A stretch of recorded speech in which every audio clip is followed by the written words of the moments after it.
तर नमस्कार, राम राम. मी तुमचा होस्ट आणि दोस्त केतन मनाच्या कानाकोपऱ्यापासून तुमचं हार्दिक स्वागत करतो आपल्या यूट्यूब चॅनल केव्ही वरती. तर आज मी तुम्हाला अशा 3 18+ सिरीज सांगणार आहे ज्या बघायला थोडी रिस्क आहे पण तुमचं सॅटिस्फॅक्शन फिक्स आहे. आता या लिस्टमधली सगळ्यात टॉपची आणि माझी पर्सनली फेवरेट असणारी वेबसिरीज म्हणजे गेम ऑफ थ्रोन. आता गेम ऑफ थ्रोन ही वेबसिरीज मी 2018 मध्ये बघायला चालू केली होती आणि 2018 पर्यंत याचे 7 सीझन आले होते आणि शेवटचा म्हणजेच 8वा सीझन बघण्यासाठी मला ऑलमोस्ट 1 वर्षाची वाट बघावी लागली. आणि 1 वर्ष वाट बघितल्यानंतर एवढी घाण डिसअपॉइंटमेंट झाली ना की माझ्या तोंडामध्ये लिटरली शिव्या होत्या. तर आता तुम्ही म्हणाल की हा शिव्या पण देतोय आणि रेकमेंड पण करतोय. तर गेम ऑफ थ्रोनचे 7 सीझन आहेत ना, हे फुल टॉप नॉच आहेत, जे तुम्ही एकदा बघायला चालू केलं ना की तुम्हाला त्याचं ॲडिक्शन होऊन जातं. तर या सिरीजचा सगळ्यात मोठा स्ट्रॉंग पॉईंट म्हणजे या सिरीजची रायटिंग. भाई तुम्ही घंटा प्रेडिक्ट नाही करू शकत की पुढे काय होणार आहे. या सिरीजमधलं VFX हे VFX वाटत नाही, ते ओरिजिनलच वाटतं. ही सिरीज बघत असताना तुम्हाला कुठेच सेटचा फील येणार नाही. ती दुनिया ॲक्च्युअलमध्ये तशी अस्तित्वात आहे असं तुम्हाला वाटायला लागतं. या सिरीजमधला सेकंड स्ट्रॉंगेस्ट पॉईंट म्हणजे यामधल्या कॅरेक्टरचं इव्हॅल्युएशन.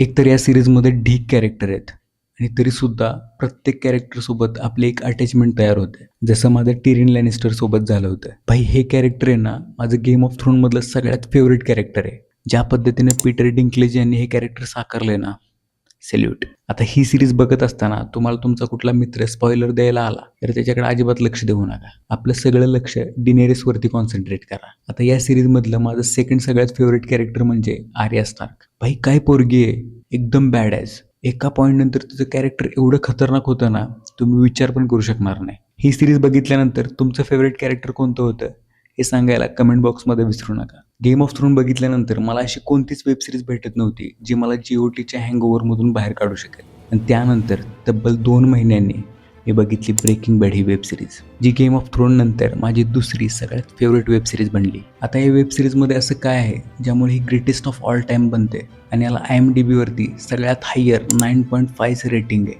तर सगळ्यात पहिली गोष्ट म्हणजे या वेबसिरीजची स्टोरी. आता कोणी एक्सपेक्ट केलं असेल की एक केमिस्ट्री टीचर ज्याला कळतं की आपल्याला कॅन्सर आहे, आपण काही दिवसात मरणार आहोत, मग आपल्या फॅमिलीसाठी आपण खूप सारा पैसा घेऊन मरू ना. मग काय, भाऊ जगातला सगळ्यात प्युरेस्ट ड्रग बनवतो आणि हळूहळू पुढे जाऊन तो ड्रग माफिया किंग कसा बनतो, याच गोष्टीची स्टोरी आपल्याला या वेबसिरीजमध्ये दाखवली आहे. आत्ता जर तुम्ही ही वेबसिरीज बघायचा प्लॅन करत असाल तर ते उदय शेट्टी काय म्हणतात, कंट्रोल. कंट्रोल. कारण या सिरीजचे पहिले 2 सीझन हे थोडे स्लो स्पेसिंग आहेत. नाहीतर तुम्ही म्हणाल अरे काय हे, पण जसं तुम्ही 3रा सीझन बघाल त्यानंतर तुम्ही म्हणाल अरे काय आहे हे. या सिरीजमध्ये मला आवडलेली सगळ्यात भारी गोष्ट म्हणजे वॉल्टर व्हाईट आणि JC पिंकमन यांची केमिस्ट्री. जेव्हा जेव्हा ते एकत्र येतात ना, एकदम मजा येते. आता या सिरीजचे एकूण 5 सीझन आहेत आणि या 5 सीझनमध्ये एकूण 62 एपिसोड आहेत, जे तुम्ही नेटफ्लिक्स किंवा इतर कुठल्या तरी प्लॅटफॉर्मवरती बघू शकता. महत्त्वाचं म्हणजे याचं हिंदी डबिंग अवेलेबल आहे, त्यामुळे टेन्शन घ्यायचं काम नाही. तर आपल्या लिस्टमधली तिसरी वेबसिरीज आहे, 1 मिनिट हेडफोन घातलेत ना, नाही म्हणजे परत प्रॉब्लेम नको. तर आपल्या लिस्टमधली तिसरी वेबसिरीज आहे सेक्स एज्युकेशन. तर नावाप्रमाणेच या सिरीजमध्ये तुम्हाला त्या टाईपचे सीन बघायला मिळतील, पण त्यासोबतच ही सिरीज तुम्हाला रिलेशनशिप, ड्रामा, कॉमेडी हे ऑन पॉईंट डिलिव्हर करते. ज्या माइंडसेटने तुम्ही ही सिरीज बघायला घेतली ना, तो माइंडसेट पूर्णपणे बदलून जातो आणि तुम्ही याच्या इमोशनमध्ये वाहत जाता.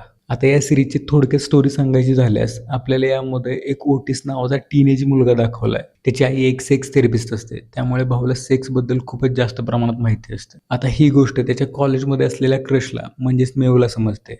मग मेवच्या डोक्यामध्ये इझी मनी मिळवण्याची एक बेस्ट आयडिया येते. आता हे दोघे मिळून कॉलेजच्या मुलामुलींचे सेक्स रिलेटेड प्रॉब्लेम सॉल्व्ह करायला चालू करतात. आता हे प्रॉब्लेम सॉल्व्ह करत असताना त्यांच्यासमोर अजून काय काय येतं हे पाहण्यासाठी तुम्हाला ही सिरीज बघावी लागेल. या सिरीजमध्ये कॅरेक्टरचं प्रेझेंटेशन हे खूप चांगल्या पद्धतीने केलं आहे. ज्याप्रमाणे ओटिस आणि एरिकची फ्रेंडशिप दाखवली आहे ना, बेस्ट. पण यार रुबीसाठी खरंच खूप वाईट वाटतं. आता ही वेब सिरीज तुम्ही नेटफ्लिक्स किंवा इतर कुठेतरी बघू शकता. तर व्हिडिओ आवडला असेल तर लाईक, शेअर आणि सबस्क्राईब करायला विसरू नका. धन्यवाद.